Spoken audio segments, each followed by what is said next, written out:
mga tao naghihintay sa isang leader. At ang inaantay nila, ikaw. Kung hindi ikaw, si Inday Sara. Or the both of you.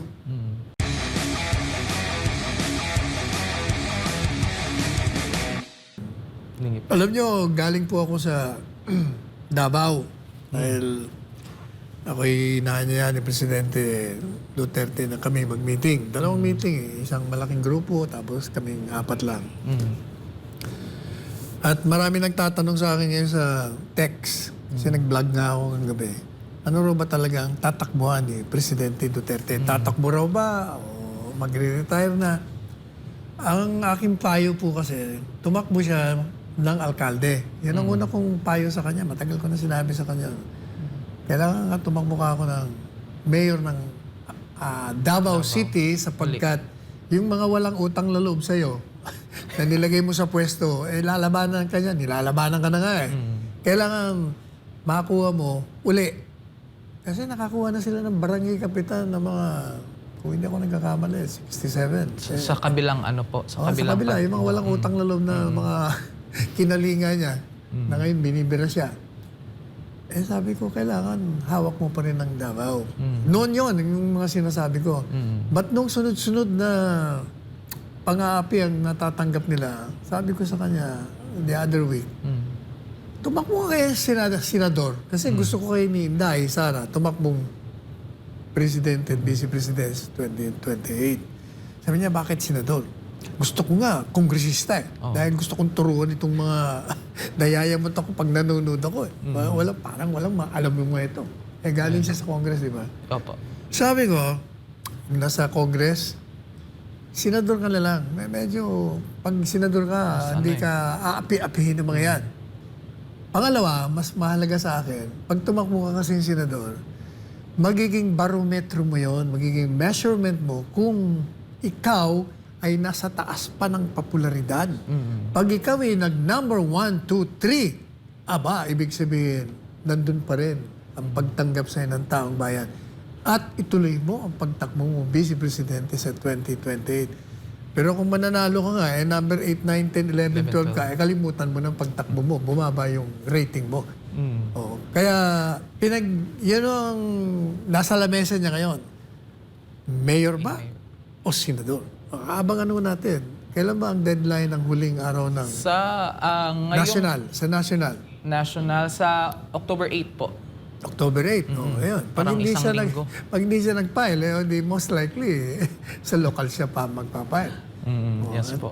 At ang tangkatanungan dyan, kasi di ba, in-announce na 3 Duterte ang tatakbo. May katetext lang nga ng isang kaklase ko. Ano ba? Confirm ba tatakbo? Chismis lang ako yan. Anyway, kasi si Mayor Baste, maraming gusto yung tumakbong senador. Mananalo yun. Dahil Duterte ang brand eh. Kaya lang,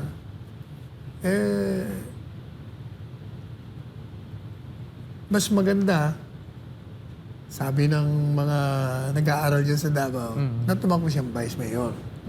Para si Presidente Duterte, kung magme-mayor. Mayor na, sigurado naman panalo yan eh. Kasi yung balita ko, yung walang utang na loob na yun, pinapangakuan ng pera.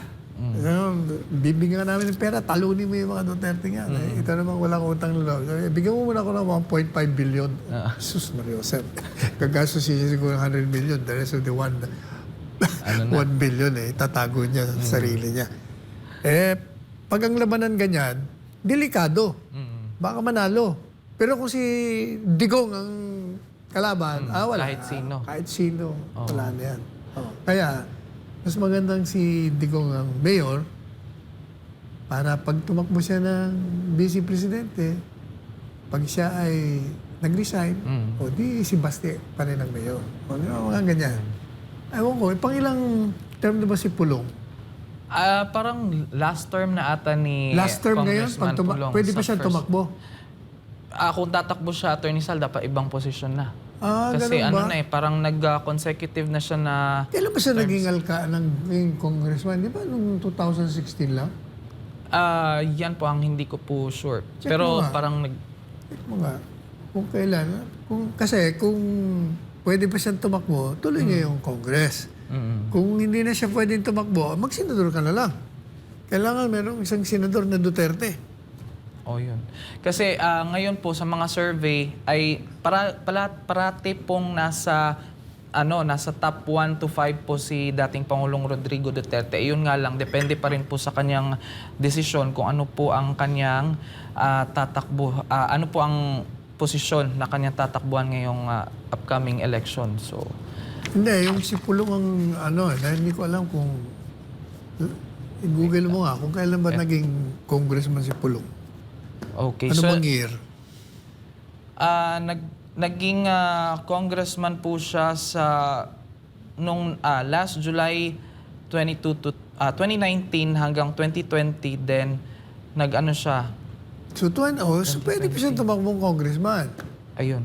So may 3 terms po. 3 terms yan eh. Tumakbo ba siya ng 2016 nung tumakbo yung tatay niya? Parang Parang hindi po ata. 2016, 2019. Pwede pa siyang 19, isa palagay ko. Oh, kasi 3 taon po yung isang term. Oo. Kung hindi naman, senador na lang. Tama, maganda na yun. Mayor, vice mayor, vice presidente, senador. Ayun. Okay na okay. Ngayon, napag-usapan naman namin ni Presidente Duterte. Ang tao ka ako. Kasi tinatanong niya ako, sa lalakbay mo ba? Anong tingin mo? Anong sinasabi ng mga tao? Yung mga tao naghihintay sa isang leader. At ang inaantay nila, ikaw. Kung hindi ikaw, si Inday Sara. Or the both of you. Sabi ko, yung mga yan, naghihintay na lumabas kayo sa kalsada. Pag kayong dalawa lumabas, o isa sa inyo, sasama yan. Hanggat hindi kayo lumalabas, yung mga salita, mga presko, wala lahat yan. Hindi papansinin niya. Ang mga militar naman, di ba, supposed to be, sila ang nagbibigay protection. Pero ang kasaysayan nila, ang history nila, pag hindi nila nakikita ang taong bahay nag-aalma sa kalsada, hindi naman sila sumasama eh. Opo. Inaantay din nila yun eh. So, waiting, puro lang siya, wait and see. Sabi ko, gusto mo magkaroon ng pagbabago in the sense na matatakot ang mga nakaupo sa kapangyarihan at baka mapalitan at baguhin nila mga sarili nila. O kaya naman, yung taong bayan mismo, pumalit sa kanila, lumabas ka ng kalsada. Samahan kita. Kahit ang bombayin tayo ng tubig, hindi naman hindi naman tayo, kahit na baril, kasi yun nung panahon, Carlo, ewan ko, yung baka grade school ka pa. Kami yun nila, Tanyada, nasa kalsada kami nila Joker Arroyo. Kami nilaro niya sa gisa, kahit anong bomba mo sa amin, wala yan. Kaya tao, araw-araw, dumadami hanggang naging EDSA Revolution. So, ano pala yun? Dapat tuloy-tuloy din. Oo. Kailangan kasi pakita natin manindigan tayo. Basta palagi lang mapayapa, okay na okay yan. Kaya nyo silang gumamit ng violence. Wala, hindi naman tatagal yung violence na yan. Mag-style gun hit tayo. Peace.